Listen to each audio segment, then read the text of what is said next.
We're from Levon Drive Baptist Church, and just down on Levon Drive and here in Garland, and we just want to be able to help the neighbors here. So obviously we heard last night about the storms. Our pastor is actually driving around here throughout the evening and contacted me last night and said we need to do something. Thank you. Thank you. We're going to serve lunch here.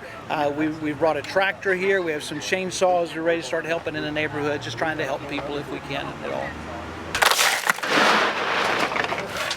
We've actually brought some ice here to distribute, some drinking water, and just to try to help them out at their houses, to get things cleared away.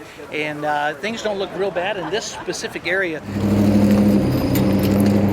But just 2 blocks away, there's just a lot of devastation, just homes ruined and cars where trees have come down on top of the cars. So just a lot of damage just within 2 blocks away from here.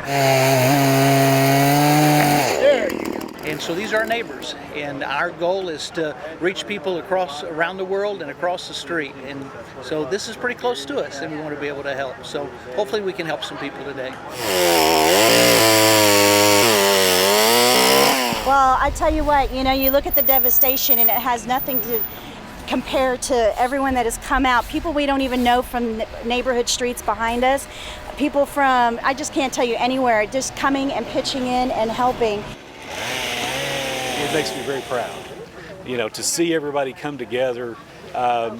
Neighbors that may not even know each other, frankly. Sandwiches and chips. Get the good egg. Right here. I'm ready to go. Are out helping each other, and people from across the city who obviously don't know each other are coming together, and that's priceless. You can't pay them for that, so it's great to see.